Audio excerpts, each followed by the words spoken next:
Hello everyone, welcome to my channel Sonia's Garden.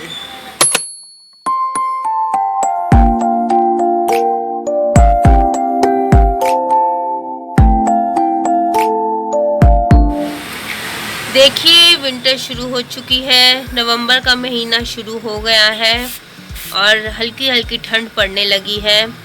तो winter के season में हमारे प्लांट्स को कुछ ज़्यादा ही केयर करनी पड़ती है, क्योंकि प्लांट्स थोड़ा सा रेस्टिंग पीरियड में डोरमेंसी में चले जाते हैं, इसलिए इनको थोड़ी केयर करनी पड़ती है। तो आज मैं जिस प्लांट के बारे में आपसे बात करने जा रही हूँ, हमें उसकी विंटर में थोड़ी ज़्यादा केयर करनी पड़ती है, क्योंकि वो एक बहुत सेंसिटिव प्लांट है।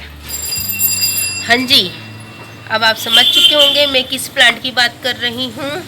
मैं जिस प्लांट की बात कर रही हूँ वो है ये मेरा तुलसी का पौधा, तुलसी का प्लांट। इसको विंटर्स में कैसे बचाना है और इसका रखरखाव कैसा करना है, इस बारे में हम बात करेंगे तुलसी के विंटर केयर के बारे में। देखिए, विंटर्स में हम तुलसी की चाय बना के पीते हैं और इसका काढ़ा भी पिया जाता है, बुखार में भी इसको पिया जाता है और इसके पत्ते और बहुत फ़ायदेमंद होते हैं। जैसे मैंने आपको बताया, ये एक औषधि पौधा है ना।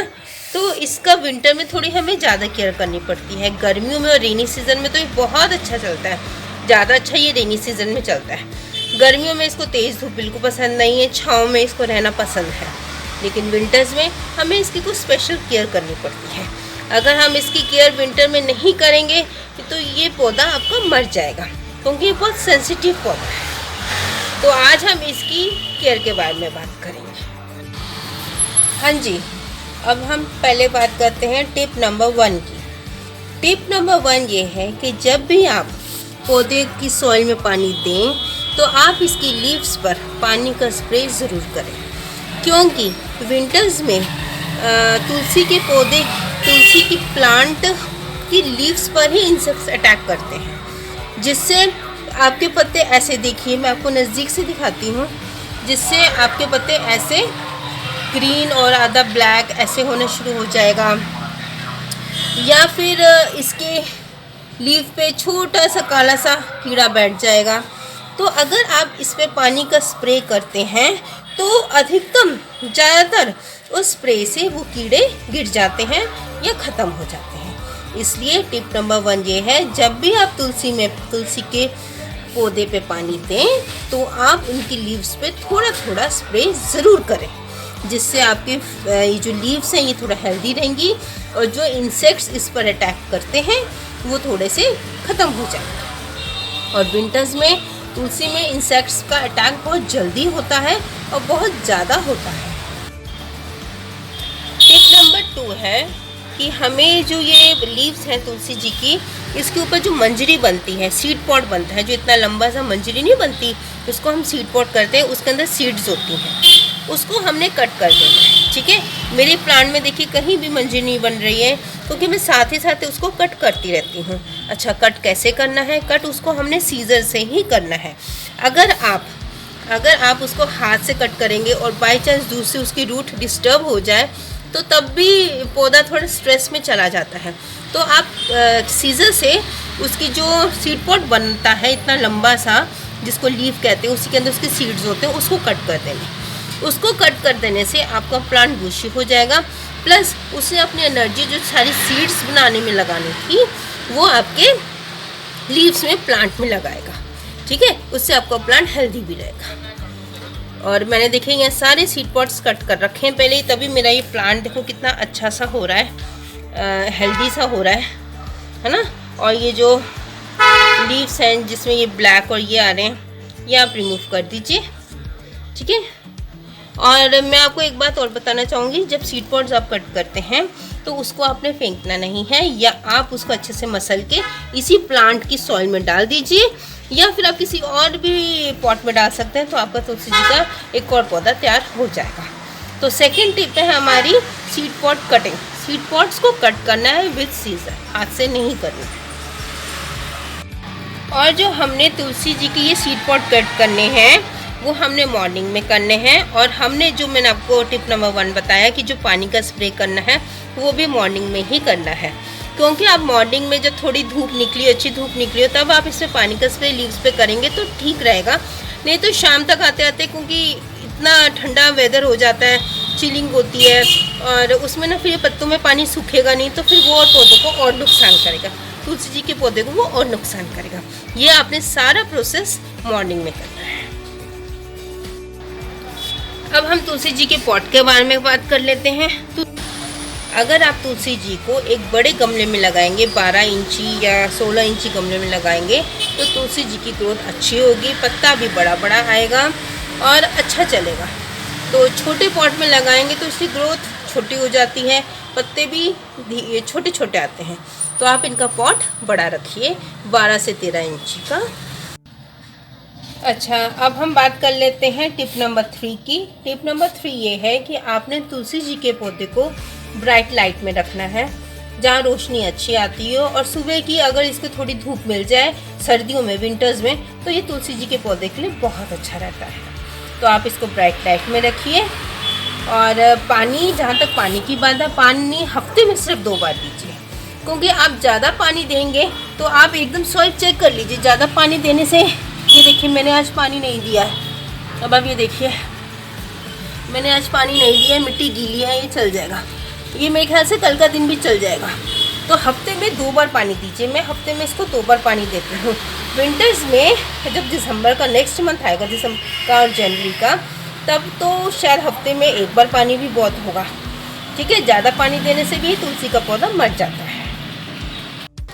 टिप नंबर 4 ये है तुलसी जी के पौधे के लिए कि जब तुलसी जी की लीव्स पर इंसेक्ट का अटैक हो जाए या ना भी हो, तो भी आप कम से कम 10 दिन में 1 बार आप हल्दी का स्प्रे, हल्दी को पानी में मिक्स करके उसका छिड़काव या किसी बॉटल में भर के उसका स्प्रे उसकी लीव्स में आप ज़रूर करिए।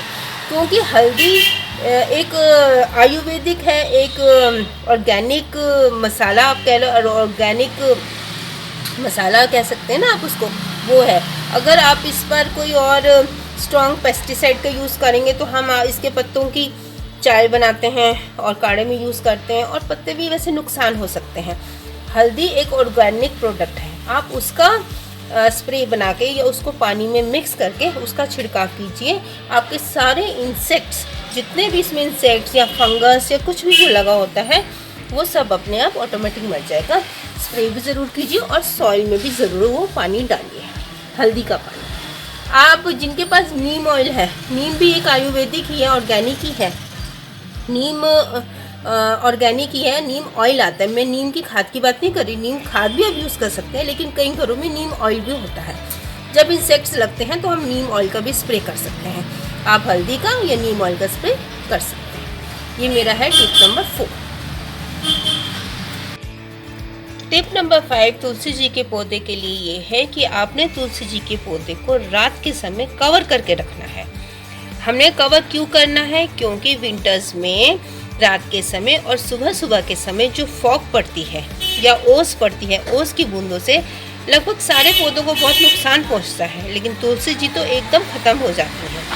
तो इसीलिए आपने रात के समय जैसे 8 बजते हैं या 9 बजते हैं, आपने हल्की चुन्नी या कोई भी नेट का कपड़ा आपने इसके ऊपर डाल देना है, ताकि रात को जो ओस पड़ती है, फॉग पड़ती है या सुबह सुबह की जो ओस पड़ती है, उससे आपके तुलसी जी के पौधे को कोई नुकसान ना पहुंचे। और कोशिश कीजिए आप इसको थोड़ा सा किसी शेड के नीचे रखिए, खुले में मत रखिए।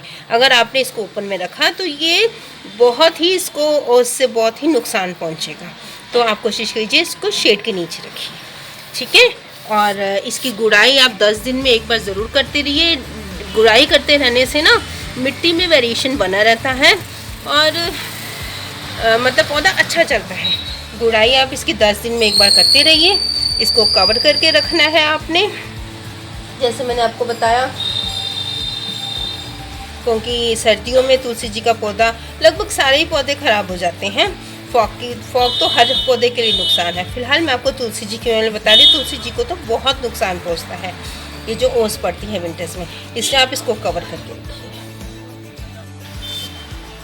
कई घरों में तुलसी जी के पौधे की पूजा की जाती है। ठीक है। और इसमें जल चढ़ाया जाता है। मतलब आप ये देखिए, अगर घर में 4 बंदे हैं तो 4 गिलास, अगर वो गिलास के अकॉर्डिंग डालते हैं तो 4 गिलास पानी चला गया। अब आप ये देखिए ये कितना नुकसान है तुलसी जी के पौधे के लिए ना। तो प्लीज़ आप ध्यान में रखिए, आप पूजा कीजिए, आपकी आस्था अपनी जगह है, लेकिन अगर आप पानी डालिए तो बिल्कुल आधा कप से भी बिल्कुल कम, एक बंदा, एक पर्सन आधे कप से भी बिल्कुल कम, आप ये अपने हिसाब से डिवाइड कर लीजिए, उतना पानी डालिए। ठीक है। आप ज़्यादा पानी डालेंगे तो उससे भी नुकसान हो जाएगा, इससे आपकी आस्था भी पूरी हो जाएगी और तुलसी जी को भी नुकसान नहीं पहुंचेगा। और सबसे ज़रूरी टिप मैं आपको ये देना चाहूँगी कि विंटर्स में आप जब भी तुलसी जी पे पानी डालिए, वो आप ठंडा पानी नल का बिल्कुल मत डालिए, वो उसको बहुत नुकसान करेगा। आप तुलसी जी में हल्का कोसा पानी डालिए।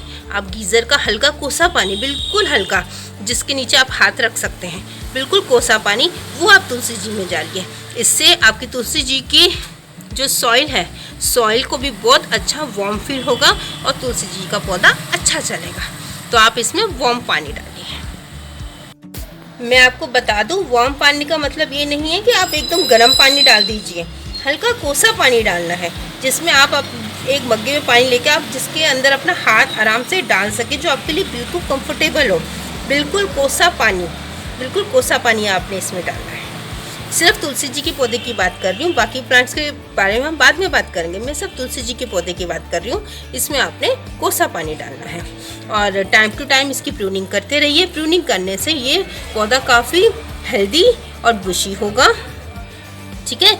और प्रूनिंग करने से ना ये काफ़ी बुशी हो जाता है। देखिए अभी मेरे कितना बुशी हुआ हुआ आप देख सकते हैं, क्योंकि मैं टाइम टू टाइम इसकी प्रूनिंग करती रहती हूँ। मेरी कोई भी सीड नहीं बन रही, कोई सीड पॉट नहीं है, मैं वो टाइम टू टाइम रिमूव करती रहती हूँ। ठीक है। प्रूनिंग इसकी करते रहिए। अच्छा, कई मैंने लोगों को देखा है, मैंने ऑब्जर्व किया है कई लोगों को, वो इसमें चाय की पत्ती भी डालते हैं, लेकिन इसमें चाय की पत्ती यूज़ की हुई बिल्कुल नहीं डालनी है। जैसे मैंने आपको बताया कि तुलसी जी के पौधे की पूजा की जाती है, तो आप उसमें यूज़ की हुई डालेंगे तो वो उसके लिए नुकसान होगी। ठीक है। और वैसे भी यूज़ की हुई जिस चीज़ की हम पूजा करते हैं तो उसमें हम यूज़ की हुई चीज़ तो नहीं यूज़ कर सकते ना। अगर आप चाय पत्ती इसमें डालना भी चाहते हैं, जो अच्छी भी होती है प्लांट्स के लिए, इसके लिए भी अच्छी है, आप बिना यूज़ किए डालें। जैसे आप पैकेट से लाते हैं, पैकेट काटिए और 2 चम्मच आप इस पर स्प्रे कर दीजिए, वो वाली आप चाय पत्ती इसमें डाल सकते हैं। यूज़ की हुई चाय पत्ती का यूज़ बिल्कुल नहीं करना है, बिल्कुल इस पौधे में नहीं डालना है। बाकी पौधों में डाल सकते हैं, लेकिन जिस पौधों की हम पूजा करते हैं उसमें यूज़ की हुई चीज़ नहीं डालनी है। उसमें आपने भी बिना यूज़ की हुई जो पैकेट से आप काट के निकालेंगे वो डालना है। ध्यान में रखिएगा ये। अब हम तुलसी जी के फर्टिलाइज़र की बात कर लेते हैं कि हमें कौन सा फर्टिलाइज़र इसको देना है। देखिए विंटर्स में प्लांट्स वैसे ही रेस्टिंग पीरियड में चले जाते हैं, डोरमेंसी में चले जाते हैं, तो उनको ज़्यादा फर्टिलाइज़र की ज़रूरत नहीं पड़ती है। ठीक है। क्योंकि वो अपना खाना बनाने का प्रोसेस तो कर नहीं रहे होते हैं, है ना। तो जैसे मैंने आपको बताया कि आप इसमें चाय पत्ती, बिना यूज़ की हुई चाय पत्ती दे सकते हैं। और आप इसमें इसकी सॉइल में वर्मी कंपोस्ट, थोड़ा सा वर्मी कंपोस्ट, ये काऊ डंग, वो भी आप इसको दे सकते हैं। काऊ डंग से सॉइल को थोड़ा सा गर्माहट मिलती है, जैसे मैंने आपको वार्म वाटर का एक टिप दिया। ठीक है। काऊ डंग डालने से सॉइल को वार्मनेस मिलती है, काऊ डंग थोड़ी गर्म होती है, तो आप एक मुट्ठी वो डाल सकते हैं, बस वो भी महीने 1.5 महीने में एक बार। ठीक है। क्योंकि हमें विंटर्स में ज़्यादा फर्टिलाइज प्लांट्स को करने की ज़रूरत नहीं होती है। उम्मीद करती हूँ आपको सारी इन्फॉर्मेशन मिल गई हो कि हमें विंटर्स में अपने तुलसी जी के पौधे का रखरखाव कैसे करना है और कैसे हम अपने तुलसी जी के पौधे को विंटर्स में मरने से बचा सकते हैं। तो आप इन टिप्स को फॉलो कीजिए और अपने तुलसी जी के पौधे को विंटर में बचाइए और इसकी चाय और काढ़ा भरपूर पीजिए। चलिए मैं अपनी वीडियो यहीं एंड करती हूँ। अगर मेरी वीडियो आपको पसंद आई हो तो please like, share and comment ज़रूर कीजिए, और जिन्होंने सब्सक्राइब नहीं किया है please subscribe to my channel. चलिए okay, thank you everyone, bye bye.